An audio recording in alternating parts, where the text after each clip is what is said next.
Hello, Manuel. You need to unmute. Hello, nice to meet you. And Nice you. to meet you, Manuel. Gosh, Hello. I've met almost everyone. Anthony as well. Hello, Anthony. Hi, finally. How are you doing? But I haven't seen you since Oslo. When it was it? I can't even remember. Or Dubai or wherever it was. It's been a while. Exactly. How are you all? All good? It's a bloody small world when it comes to it, this place. Okay, guys, now we are on air and our panel discussion is going to be moderated by Ekaterina. Ekaterina, your turn. Go ahead. Hello, everyone. So today we are going to discuss future money about private banks, central banks, and blockchain technology currency. So let me introduce the speakers first.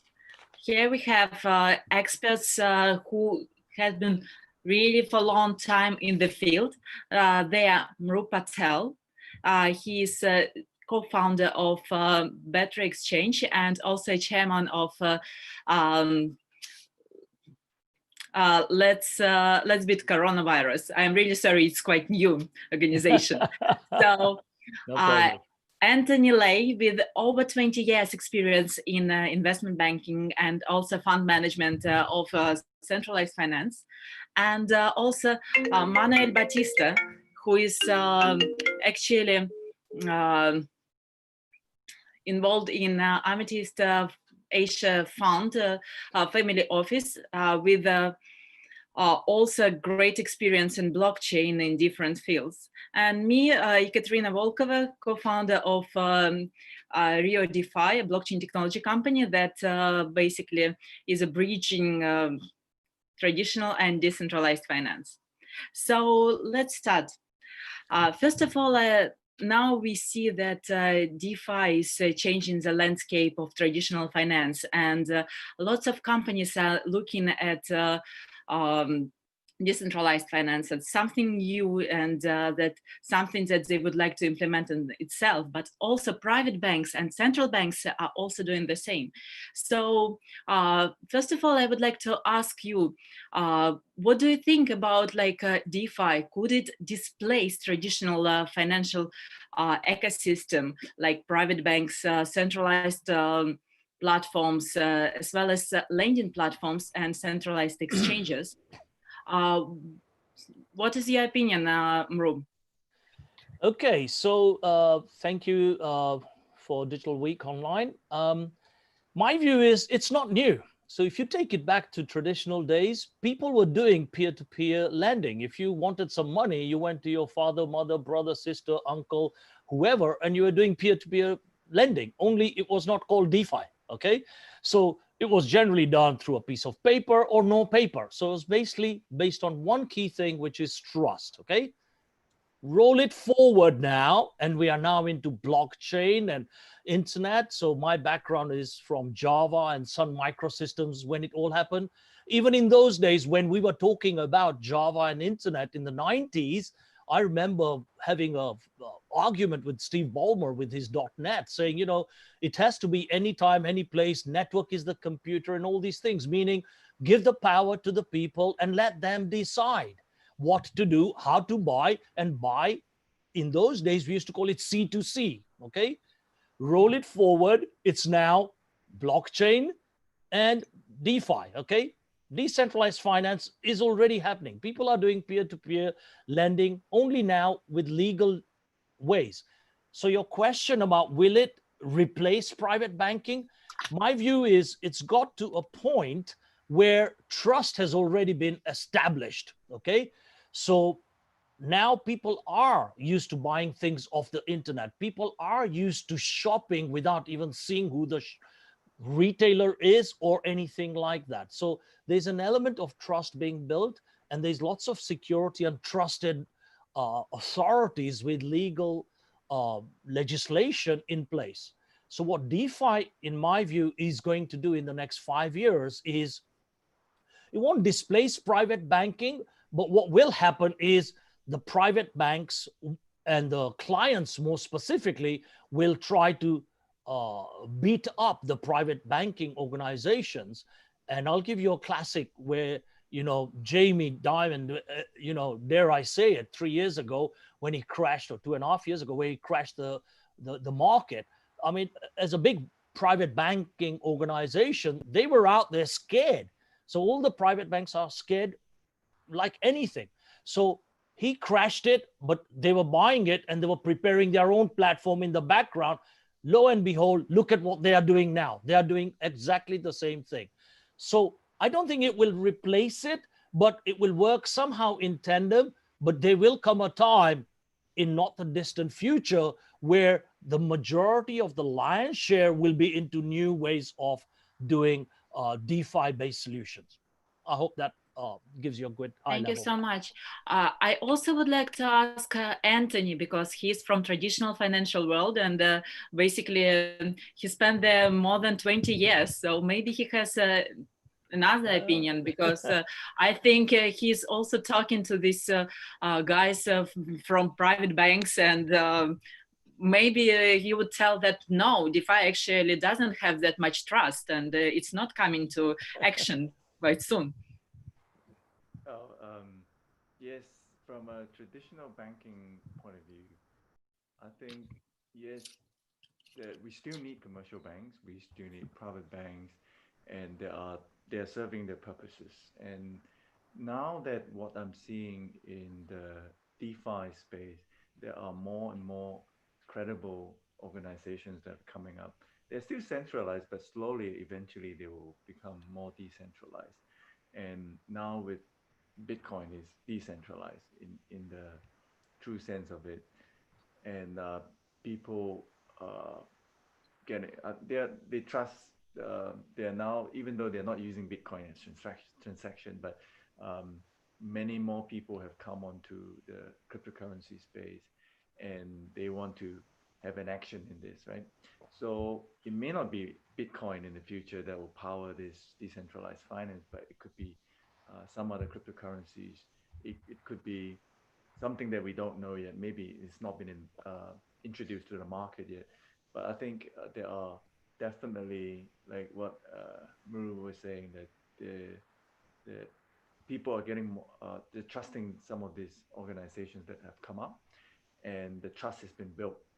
And now that later on we will talk about um, central banks coming into this space, right? We will park that later on. But the fact that there are some central banks that are already doing some sort of pilot testing on all that, so it is adding some credibility in that. But private central banks are by nature centralized, so it doesn't really um, in my view, it doesn't really come in a competition with DeFi. So DeFi is serving another segment of the market, and it may not be the institutions that are now still very reliant on commercial banks. So I I see it more of like these DeFi and centralized entities probably will work with each other, especially when the CBDC come into the market. It invariably it has to be some centralized party, like a central bank, guaranteeing what is the currency behind it. But there will be a second tier or third tier where this will be decentralized in a way that there will be intermediaries. It could be other financial institutions that's facilitating movement of this CBDC. So it may just converge with the DeFi of what we know, but I feel that it could be not as simple as what we see as a DeFi, because central banks in the world are also thinking along this line. They are trying to decentralize, but they won't come up with a one tier kind of currency. They won't come up with a cryptocurrency, right? So there will be a certain element of decentralization, but it wouldn't be the way we see it today. So basically, I totally agree with you, Anthony, because uh, especially regarding central banks, I don't think that they would go with decentralized finance so easily. And for sure, we will see quite shortly CBDC, how it's going to operate. Especially, we already see, as we know, it's starting in China, in Sweden. and it's ongoing in some other countries. But I also would like to ask Manuel. Manuel, what's your opinion about DeFi? Like, could it replace, for instance, crypto lending platforms, or like traditional banking investment platforms? Because as far as I know, you have EXW wallet. And inside this ecosystem, it's so global that maybe you have some special opinion about this. Thank you. First of all, thank you, Digital Week Online, for inviting me. And I think, as being allowed to speak after two experts in the blockchain space and in the traditional space, my opinion is that it will be definitely a mixture of both. So the DeFi world and everything what is coming. And as Mr. Patel said, and he was speaking about 5 years, what I think and my opinion is that unfortunately, as most of will agree, that the coronavirus and everything what happened was bad and is still bad for the world. But in terms of us speaking here about blockchain and finance, it accelerated for sure the development in terms of online banking and future of payments. And like this, I agree fully with Anthony when he said probably the players which will be in this field and they will be more operative, they are not yet in the market, and they are going to come up in the upcoming months or years, that they have been preparing for it. And I have my opinion on this, that in this time of coronavirus, they accelerated their work due to the fact of the lockdown and due to the fact that the developers, they could create even more work and finish that.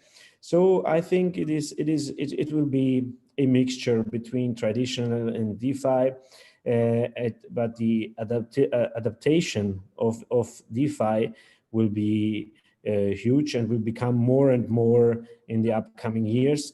And also the fact of the possibility that is possible all over the world and be reachable with certain systems, also not only internet-based, but with different technologies, so that people also in South America, Africa, they will have online accounts and they wouldn't have traditional bank accounts by now, but for them it will be easy to have an online account and use a decentralized finance system on their phone, and being able to get back to the point of Mr. Patel, to do the trade and to have this trust in between people. So this is my opinion in terms of DeFi and traditional banking. Yeah, and it's a good point, if I may, Katrina, what Manuel's saying. If you think about it, there's still about 2 billion plus people who are not banked or underbanked. And even the people who are banked, there is another billion in my view. In America itself, if you look at it, people are still getting paychecks the way they go to even a gas station to get their salaries. So people are, not banked properly. And this trust element, and I, by the way, I'm an EXW wallet holder as well. So, and I have my own wallet as well, where we are looking at those places where it goes back to what I started with 30, 40 years ago, where people were lending money peer to peer.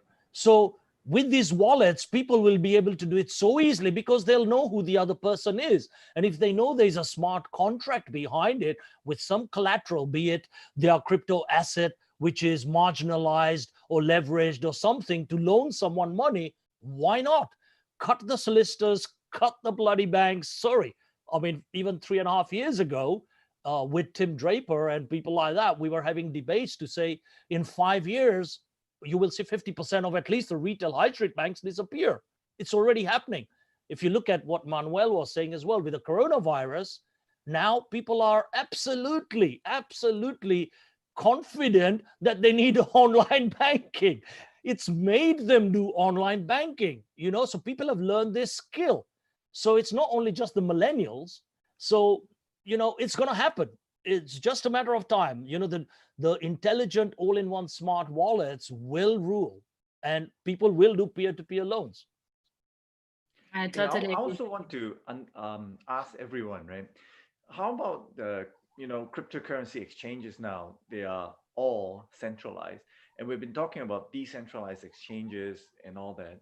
And there are a number of projects that are on the market, but do you see them gaining traction, rivaling some of the centralized exchanges? Yeah, we've got a centralized exchange, and before that, as you know, I was with another exchange. So this exchange is partly centralized, but the main thing is about trust. People at the end of the day want to know who to point to. 99.9% of people don't realize that whether it's centralized or decentralized, all they care about is, can I do a buy, sell, put, call type of an trade? Mhm. All they care is, how secure is my money, and will I get the kind of trade we will get? It's us people in the blockchain industry who are screwing up, sorry to say, people's minds and making it so complicated with all this jargon and technology to solve a simple problem. I want to do an exchange in the most secure, trusted manner. End of story. When internet started, I used to say this in the 90s with Sun, that, why do you care how the IP and DNS hosting and all this happens? Who cares, right? Just solve people's problem, nice and simple. So yes, decentralized is good, but centralized good as well. That's my view. Make it easy for the people.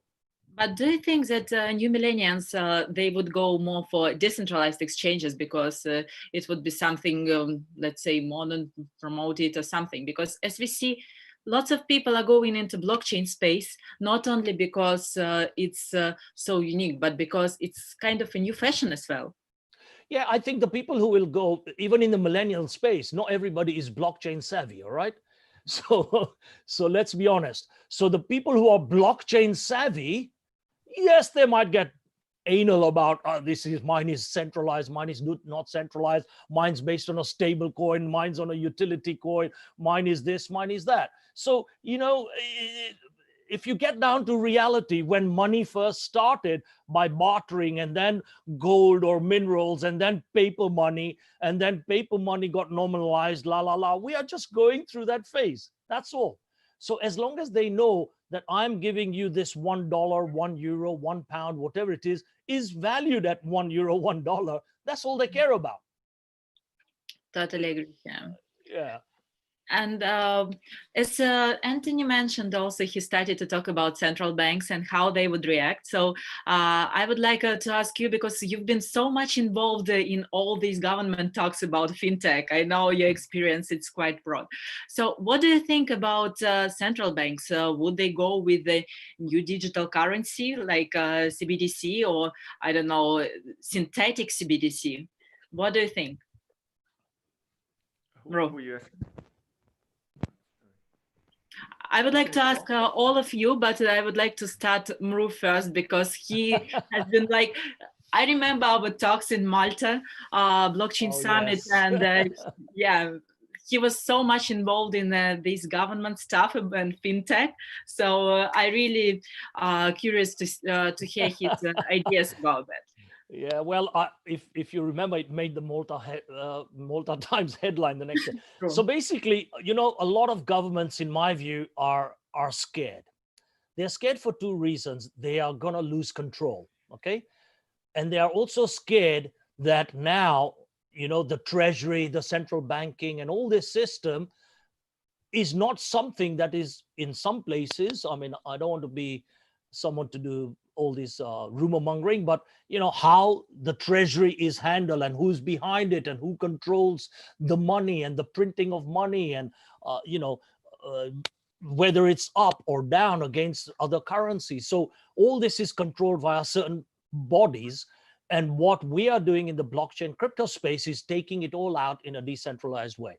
So what's happened in the last 5 years, banks have been watching from the sidelines, and I gave the example of Jamie, but you can look at most banks. They all say, oh, no, this will never take off, this will never take off, right the way through to some of the biggest economists. And you look at Nouriel Roubini, for example, and having spoken to him, even chatted today with him, he has a view that Bitcoin, shitcoin, it will never happen, it doesn't have any value, I ask everybody, in that case, why is a huge country like China doing a digital coin? Why is UK doing a digital coin through the central banking system? They both have two separate strategies in how they do it. One is doing a platform based, one is doing slightly controlled. Okay, China has an agenda. I think personally, on record even, their agenda is they don't want to be dependent on the dollar. Okay, and they want their currency to say, why is 70% of the world's trade happening in dollar and not Chinese yuan?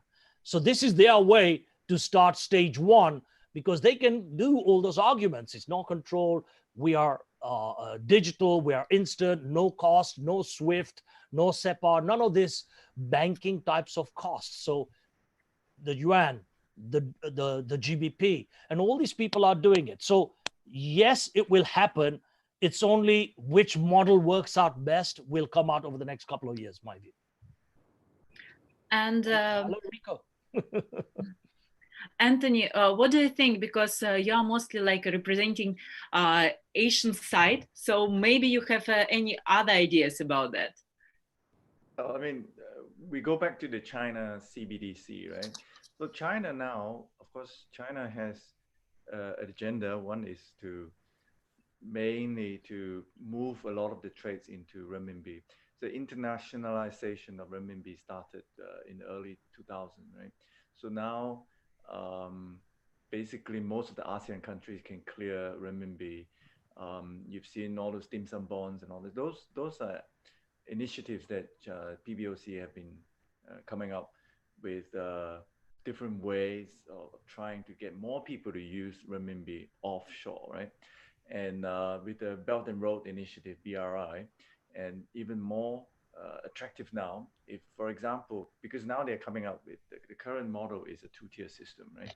So it's not a direct from central bank to the man on the street. They do it deliberately because they're also aware that most of actually the biggest banks in China are state-owned, right? So they don't want to disintermediate the bank, so to speak. Basically, they don't want to compete with the commercial banks, right? Imagine if a man on the street can now place money savings deposit with a wallet, digital wallet, for example, place it with the central bank, right? Then a commercial bank or a retail bank will no longer be able to garner deposits, because most commercial banks rely on two, either interbank funding or wholesale funding. The third one, the most sticky one, is actually retail funding, right? So if you can't gain access to very sticky retail funding, which you pay very low interest, and then you lend them out, so banks will find that they don't have enough deposits, so they don't have enough funding. So they will have to go into the interbank to borrow money. So who do they borrow from? From the central bank. So the central bank will become lender of last resort to the commercial banks. So eventually they become, central bank become one bank and all the banks close shop. It can't be, right? So I think what China is trying to do is, while they are introducing this digital currency, they don't want to render the commercial banks obsolete in that sense. And at the same time, central banks don't really have the experience of dealing with men on the street in terms of retail or even companies, right? So they mainly have infrastructure working with financial institutions. They do interbank lending and all that, right? So they don't have the necessary probably experience or even infrastructure to handle that kind of volume as well. So instead of reinventing the wheel, so most likely they are going to use all the existing banks as a tier two, where they will distribute these currencies to, and all this CBDC will be 100% backed by reserves from the bank, right? So that eventually every CBDC that is issued will be central bank guaranteed renminbi, for example, right? And if you look at it from a China perspective, if they're able to do that, pushing it through the commercial banks and Alipay or Tencent, right?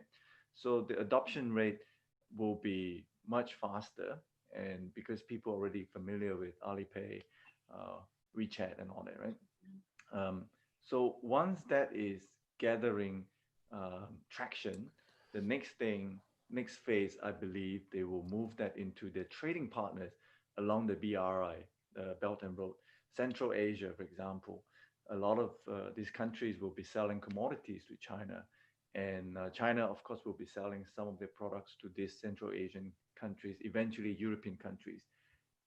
These countries will also have the incentive of not using dollar because it is definitely more expensive for them to exchange their currency into dollar instead of trading into respective commonly uh, um, maybe if it's a renminbi, because that is a two-way flow between these two countries, for example, right? So they are able to buy sell with in that currency without having to convert their local currency into US dollars. Um, and of course, the last thing would be countries that are prone to sanctions by USA, right? So eventually, if they don't need to convert or do trades in US dollar, they can bypass SWIFT. So the way I see it, um, if this CBDC is not just China, right? Other countries are coming out with their own CBDC, and they are eventually not just within the country, they are able to trade with the trading partners in another agreed currency, digital, but non-US dollars. That will reduce the reliance on US dollar and also reduce the cost of forex, for example. So it is definitely very attractive for various central banks to come up with some solutions so that they are able to, mainly is to reduce costs as well and make it more effective. But countries that are always in the limelight or kind of like always being highlighted as sanctioned countries and all that, they will find this very attractive to them. So I think it's not just China. There are other countries probably will want to really seriously taking a look at this Well, this new trend. basically, Anthony, I would like so, to ask Manuel because yeah. he is like in Europe now, and I know that France just announced that they successfully tested just first steps of new digital euro. So I would like to ask your opinion, like how it will be. Will Italy use it, and will the whole Europe use it?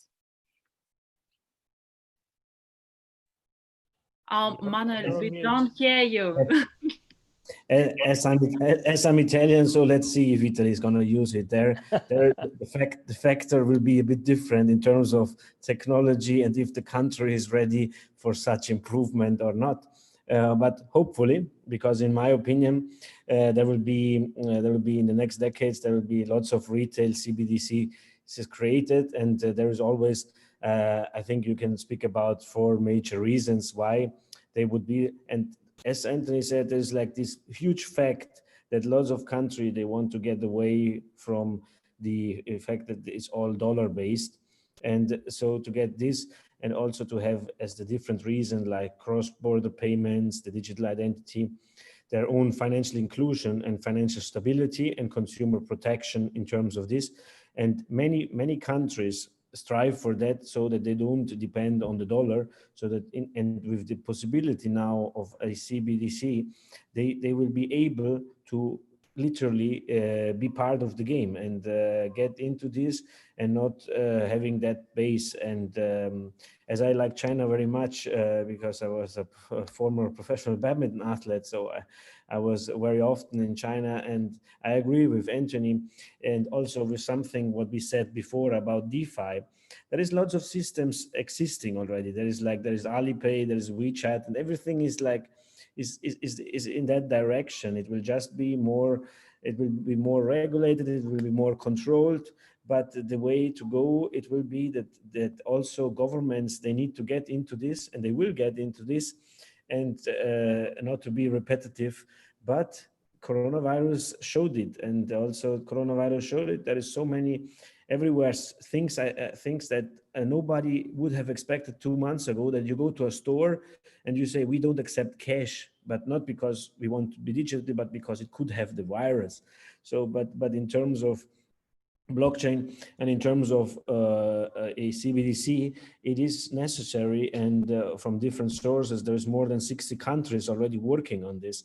And officially, we know all of what you mentioned. We know officially about China, Sweden, France, South Africa. And so I think this will be very interesting months ahead. And I say specifically months because I'm pretty sure that in the upcoming months there will be lots of new players in the game that are not government based, so that governments need to keep up with that, and to then get more into regulation and make the times harder for non-government bodies to be a financial matter.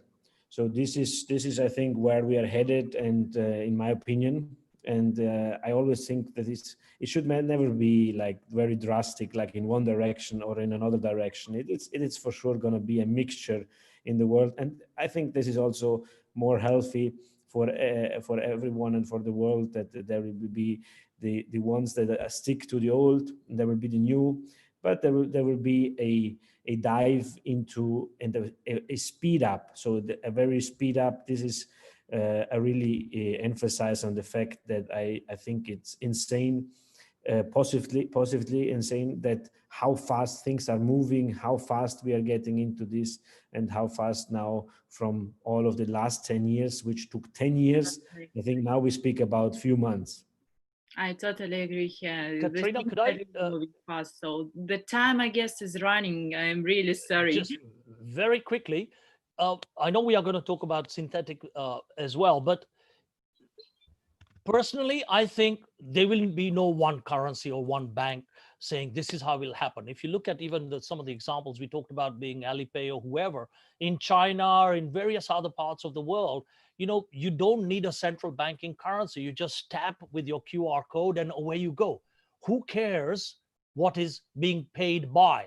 So I'm sure the EXW, and we are doing it as well, where you hold your wallet with multiple accounts, multiple currencies, multiple cryptos, and you do it on the fly to your preference. So you don't have to devalue currency. This is where I think governments are going wrong. Their currencies, especially coronavirus, and America being the craziest one, is printing money like it's going out of fashion. So somehow someone has got to pay for this. So the dollar will get affected in the long run. And God forbid there's a Cold War between China and America, and we start seeing threats of people calling back money and all this. What happens to the currency? So digital currency, in my view, with your wallet, you just tap and go, and you convert to whichever country you're in, whatever you're buying online. So central banks will have a place for large scale inter-world money, large scale oil, and big deals. Yes, but the day-to-day payments, I don't think they'll be able to control who chooses what currency. Yeah, might be. I'm really sorry we have to finish. It was a really fantastic discussion. I was happy to see all of you, and thank you so much for your opinions. I guess we will see in the future how it will be in actual world. So thank you so much once more. Thanks a lot, Ekaterina. Yes, and we are going forward with our next panel discussion. Rico is already here, and I have we saw him. I have to introduce other people. Rico, you can do it by yourself if you wish. Yeah, but I think we have another Rico, panel on the system. Atty. Yeah. Okay, perfect. Could you bring her in as well, Atty?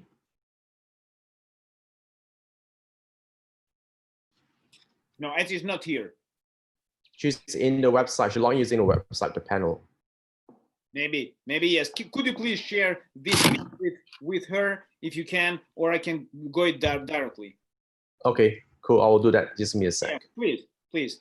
I will introduce our speakers, our next panel speakers. Guys, you can be here, stay with us, because very interesting discussion going ahead. Yes, it's no problem. Now, we are starting with Rico, co-founder and managing partner of FIDO Protocol. Next panelist is Sanctum Venture from Sanctum Venture. Panelists are Magnus Jones, Mudit Dawar, Jacel Acoronto, and James Rowe.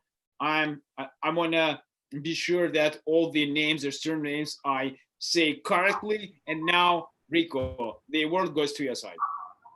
Hi, I'd like to introduce some of our panelists here today. We have Magnus from Ernst & Young. We have James Rowe from Antoro. Capital LLC, and we have Mudit Dawa from the Global Blockchain Organization (GBO), and I'm trying to get Etty on us. She has joined and still waiting for the host. So I think there's some technical issue there. Let me just send her the link to join using the Zoom call. Before that, I think let's continue with the discussion while waiting for her. I think let's start with Magnus. Magnus, would you mind to share with us some of the things that Ernst & Young is doing in the fintech space, and share with us some of your experience working with the regulations around that as well? Thanks. Sure, happy to. We do a lot of things, obviously, as EY is a large player within the fintech in general, but if we narrow it down to the blockchain DeFi element, we work quite thoroughly with this. We have more than 1,000 consultants who has an in-depth knowledge of this. We have 14 blockchain hubs all over the world, so hence we have great experience for many years. So of course, we've seen there has been a journey where we have had great dialogue, specifically where I am located in the Nordics, with the government, specifically financial supervisory authorities, etc. Remember, say, 3.5 years plus ago, when we first approached them with the client, it was 15 people in the meeting. 10 of them fell asleep. 5 of them, the 5 of the others were trying to understand what this blockchain Bitcoin thing is. So it has evolved since then. Now they have a special task force group on it. It's 7 persons in Norway who has an in-depth knowledge. They know exactly what you're asking for. They ask the right questions. So hence we see a great movement.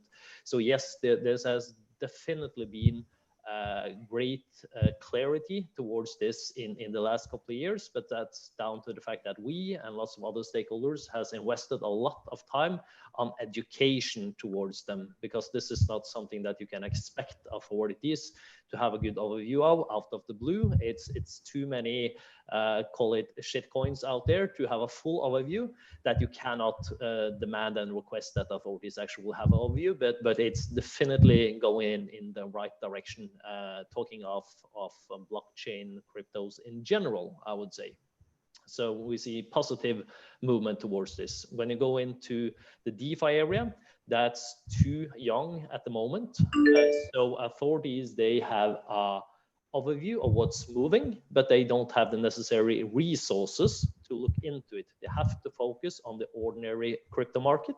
So hence, they see what's moving, but they don't have a focus area on it. And hence, that's the reason for why all DeFi projects all over the world are allowed to run without any governments interfering with them at all, in the way that I see it. Great. Thanks for that, Magnus. We have Cortesiel Cotoro from Union Bank Philippines. Hi, Ciel. Hi, everyone. Hi. Do you mind to share with us some of the success where Union Bank has developed fintech in the past, and also which blockchain the Union Bank was testing and collaborated? Okay, I guess one of the main successes of Union Bank, and so far as developing and really harnessing the value of fintechs, is one of which is the existence of my group. The existence of my group, we're called the FinTech Group, our group was precisely established for that purpose. Our mandate is to explore, assess, and generate all the possible synergies that the bank can have with fintechs. So what do? It ranges from simple referrals to integration of fintech solutions to traditional bank functions like payment, trade finance. One other manifestation of this success is the establishment of our fintech arm, which is the UBX. It's an investment in fintech subsidiary. It's a developer arm of the bank where we are able to explore investments in fintechs that have complementing capabilities. And we are also able to develop and invest more in all of these solutions that are out there from the fintechs. Insofar as blockchain is concerned, we've had a number of projects and initiatives that are specific to exploring its potential. We've had I2I is one of the main successes of the bank. It stemmed from a research and development initiative from the bank that was eventually turned over to our UBX, our developing arm. What it does is that it uses blockchain technology for the remittance payments from within in rural banks, and there's also another part of it. It actually have another initiative which is Send I2I. It's still in its developing stages, but the goal there is to also connect other countries, for example, OFWs or overseas Filipino workers in Singapore. The goal there is to use blockchain technology to enable these overseas workers to send remittances to their family members in the rural banks, which are remote areas within the Philippines. We also have our Bitcoin ATM. This is the use of obviously the Bitcoin platform. This machine enables Union Bank customers to buy and sell Bitcoin using the machine, but obviously the parameter or the control there is that the KYC is based on the KYC that the bank does for its customers. We also have used Hyperledger for our financial supply chain. This facility uses blockchain technology for connecting buyers and sellers and dealers and suppliers.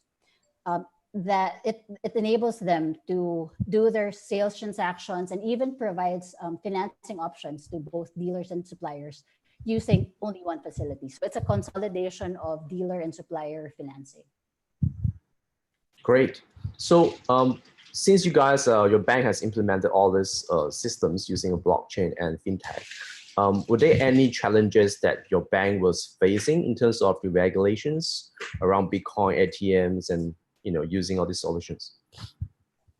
I guess the general difficulty or challenge that maybe doesn't only exist in the banking or financial industry, but anywhere where technology or new technology is concerned, it's that there is a tendency for regulators to kind of shoehorn new innovations into existing or traditional concepts insofar as established regulations are concerned. Fortunately, though, on the part of Union Bank, I would like to think that we are at an advantage because our central bank is very progressive in its thinking, and they have recognized this, maybe what you can call a limitation, and they've adopted a forward-thinking approach. One of the main manifestations of this is the test and learn approach, or the regulatory sandbox. What is it? It's mainly a recognition of the limitations that existing laws have. So it entails a continuing collaboration and discussion between the regulators and fintechs. Right. In that process, the regulators learn about the technology and the applicants learn about what the regulators are trying to address. Right. Thanks for that, Seal. James, please share with us, like, from the USA part of things, how's eToro's investment into the fintech, into business, and how did it went so far? Well, we have a number of areas. So we have, some of our investments are on the broker dealer side, and some of them are on the transfer agent side, because we actually are both a SEC authorized transfer agent, and Yep. we are also a fully licensed broker dealer, licensed in all 50 states and the District of Columbia. So we come at it from two different angles. On the transfer agent side, it's a newer operation for us, and we will be running it dual, both implementing a blockchain solution as well as traditional. And you have to do that because the SEC doesn't recognize blockchain right now for anything. So what we're doing is going to run dual systems. And then when they all of a sudden one day get religion, we will have already had it, and we'll already have our historical, and we won't have to back feed or integrate those systems backwards. So we'll just run dual books for a while. But you know, you have to go traditional on the transfer agent side. When it comes to the broker dealer side, a lot of our efforts have been on just the base platform for activities, and it doesn't necessarily imply one particular technology. Our securities platform, offering platform is called Offerboard. It's been around for about 7 years or so. And it's what we use it for is an integrator of other technologies. So lots of API, et cetera. So in that particular part of our business, we are not a innovator of technology, but actually a user and an implementer of technology. So we get a lot of fintech companies wanting to participate with us, and we have a number of them. I think we have 5 or 6 that we integrate their technologies into our platform, because what we're focused on is, you know, connecting investors to projects. So we're about the distribution of securities for the most part, not creating a special technology or implementing a particular technology. We look at all of them as some way to facilitate the business, not create a particular technology. So how do you find these technologies, being adopting and using them? How do you find them? Well, I find them great, but adoption is slow, and a lot of it is age. I think a lot of people are resistant to change. That's just a normal human activity or instinct, unless they're forced to do it. I mean, think about what's happened the last 100 days or so. Most people hated video calls. Now it's just par for the course. It's what we do every day. I think there was a lot of miscommunication early on in some of the fintech technologies as well. So as soon as that kind of washes its way through and people start to understand that it's not the evil thing, but that's really the regulators, and I'll give it from a U.S. perspective. The regulators in the U.S. did 2 to 3 years worth of major damage on innovation and implementation of technologies, and they did it from fear, and the way they approach regulation since the 30s. It's kind of been that way. It's wrong until it's proven right, versus other jurisdictions which usually are faster to adopt. The U.S. regulators are very slow to want to grasp technology. They play a lot of lip service to it, and have for the last 2 to 3 years. But you got to remember, for them, change is also difficult. And at the end of the day, it's job preservation. Got it. Thanks for sharing that, James. Just trying to jump into that question about regulations with Magnus. From EY's point of view, what do you think the present regulations status are? Is it too strict, or is it all regulated from your point of view, Magnus? Well, at the moment, no. If you look into DeFi, there's no core regulation on that area. So I wouldn't say it's too strict. It's rather, as I mentioned, governments are following it, but they don't have the resources or knowledge in depth now to dig into that and open cases, because they know they will spend years if they dare to open a case on this now. So I think one of the most important things here is rather that the industry itself needs to take action, and they need to understand that, well, Decentralized, yes, that's great. And I remember a couple of years, 2.5 years ago, I had a couple of targets coming up to me and say, hey, Magnus, we're going to create this DAO, a decentralized autonomous organization. It's totally decentralized. There's no taxes, no regulation. Governments cannot do anything. And I was like, yeah, guys, that's cool, but slow down. Governments are going to regulate this in some kind of way. It's back to the old cliche about, you know, death and taxes. That's the two certain things in life, and governments will tax it, and they will trace it back to the creators of these projects.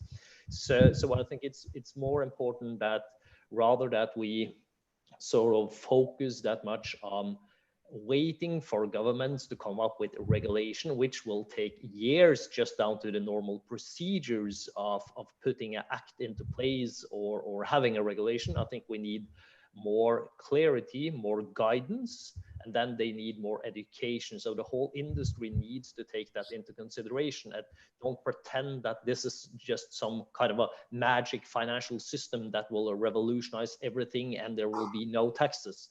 So I think that the industry needs to have that in mind and rather facilitate and makes it easier for governments to control this. Because you can say, well, it's open source, the code is out there, but still whether or not it's a government or if it's the users, the majority of people out there, even though the code is available, they cannot read it and cannot understand it. It's complex products. So I think the industry needs to wake up there and sort of self-regulate themselves, create call it a code of conduct, and I think that's the way to move in the same way as we saw, you know, with Bitcoin and the crypto market in general. At the start, none of the traditional banks liked it because they didn't understand it. Now they understand it a bit more, but they don't like the totally decentralized things like the untraceable coins like Monero, Zcash, Dash, Words, etc. They don't like it at all. And in the same way, governments will not like totally decentralized. So I think we need to wake up and see that it's not going to happen overnight by turning a switch, that everything is going to be decentralized. We need centralized parts of it. I think we will move over to decentralized in the longer term. But in order to make this likable for governments, I think the whole industry needs to realize that and wake up a bit and don't pretend that it's going to turn everything by flipping a switch overnight here. Great. Thanks for that, Magnus. Mudit, do you mind to tell us more about what the Global Blockchain Organization role is in the blockchain space? Yeah, absolutely. Morning, everyone. Early morning out here in California. So GBO, basically, to give everyone some context, is an initiative of the Alternative Development Organization, which is based in Oslo. And GBO basically is working to create a global platform for public-private exchange and cooperation in governance of the blockchain technology deployment, education, and best practices.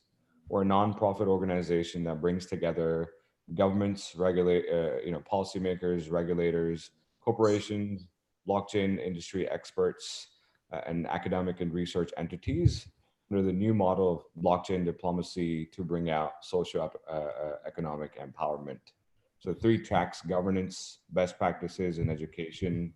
Our mission is basically to simplify and enhance the adoption and proper utilization of blockchain technologies through our 3 tracks that I shared.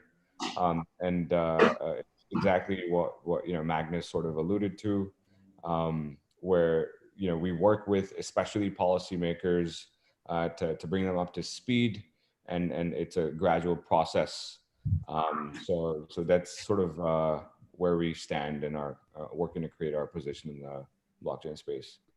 Great. In terms of the regulations and conducts, global scene, is there any upcoming events or initiatives that GBO is planning? Yeah, so we actually had a few engagements planned here that are getting pushed out because of the pandemic situation.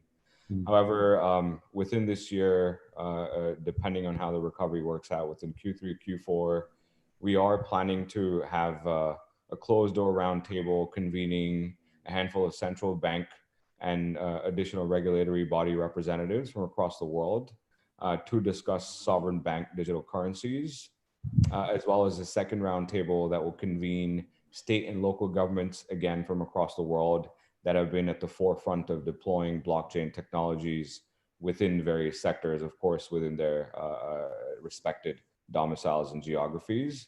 We are a new initiative. We were launched last year, late last year in December in Oslo, and then some of you were there within our for our launch event. So we would highly encourage you guys everyone to reach out if interested to get involved. Great, thanks for that, Mudit. Just the last questions for all. I think we have about a few minutes left. Like, what is your vision of the fintech development in the fintech space, in the blockchain space, especially in the next 5 years? Who want to go first?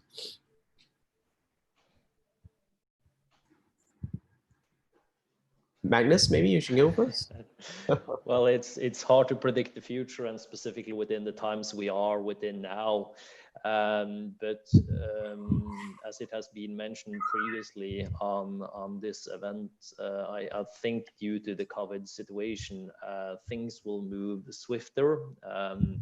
It's you can call it it's a horrible event, but it has been for the benefit of the technology by itself, i.e. as James mentioned about telcos and everything, that video calls, that suddenly overnight everyone is used to this, and I think we will see a rapid change in that direction.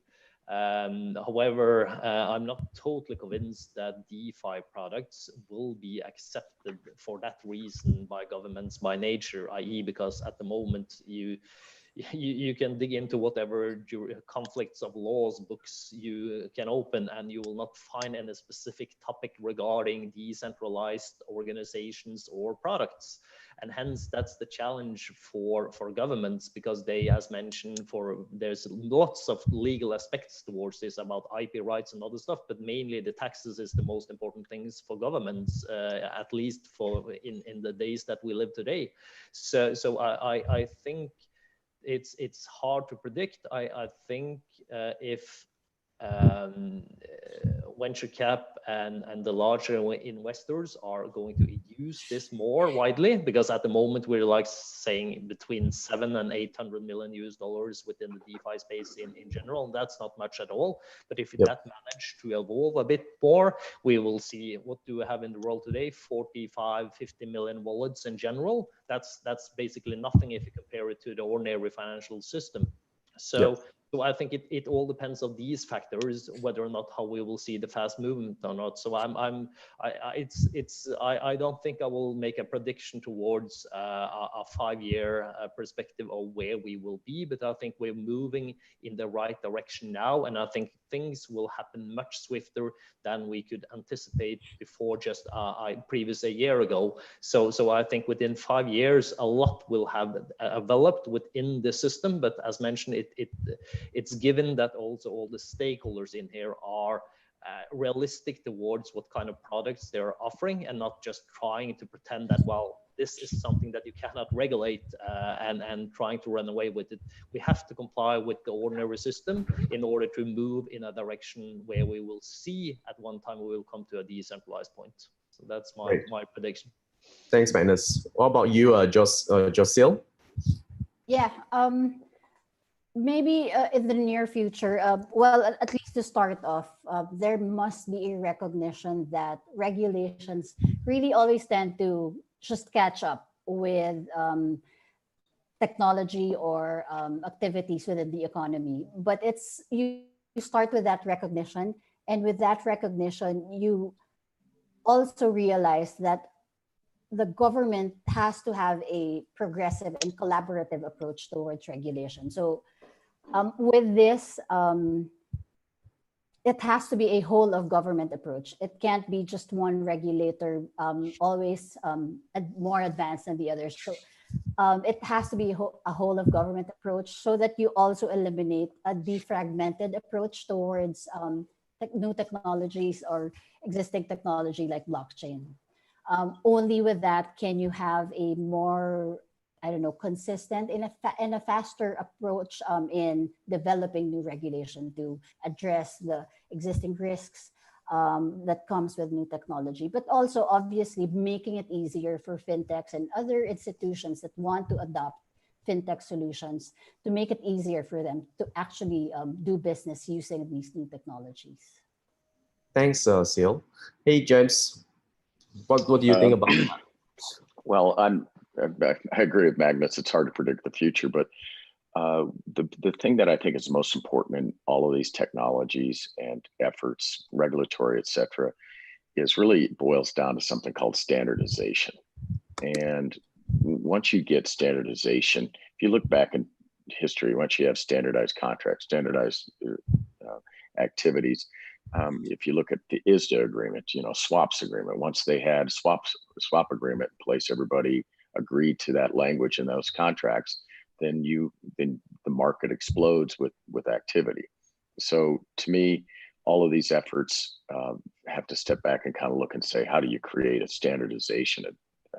We're working on a number of efforts right now behind the scenes that, with various groups for standardization. And once you have that, I think you can really, you'll see advancements go at a much quicker pace.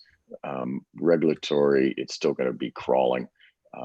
If you even look at the US system right now on changing, Reg CF, the original Reg CF was created in 2012. They're now just getting around to modifying it, the first true modification, and it's still in the comment period. It'll take 6-8 months just to change it from $1 million to $5 million. So you're not going to see speed in the regulation. Regulation is going to go at its own pace. And remember, government officials have no incentive to move things necessarily faster than they want projects to go. So you're not going to get it there. But to me, it all boils to the future is really based on, can you get things standardized? Great.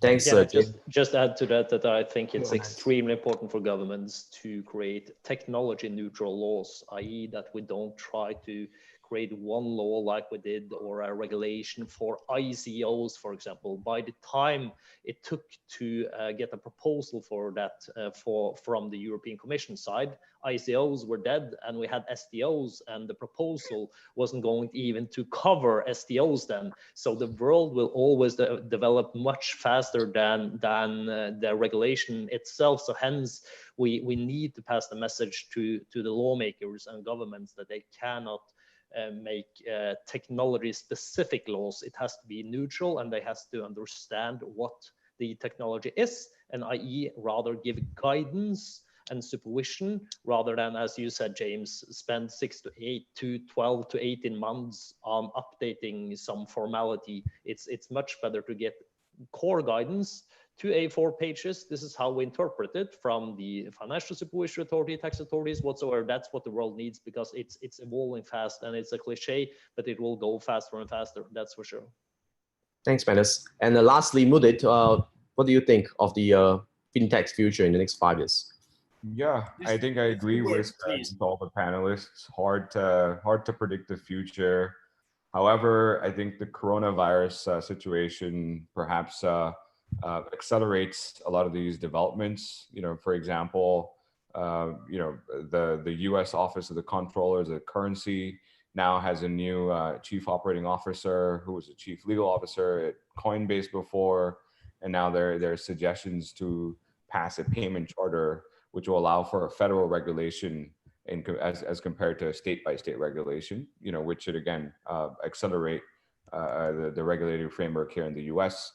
The digital dollar conversation in the Congress has also taken a front seat yet again, and I'm sort of staying that with an asterisk, as well as digital RMB. So all the efforts are ongoing but very fragmented. So I agree with James' thought process or comment about standardization. I think we're still quite far out for that, but moving in that direction nonetheless. Great. Thank you very much, everyone. And thank you for joining us today. I think we will look forward to the next session afterwards. Thank you very much. Have a nice day. Okay, Jesse, thank you. Thank you, gentlemen. Yes, for your attention. Thank you for your invitation and thanks for your engagement on this greatest panel. Our next speaker is here. Just please leave the room. Yes, we'll be online with you as well. And now, Pavel, go ahead. I have to finish my YouTube channel at this moment.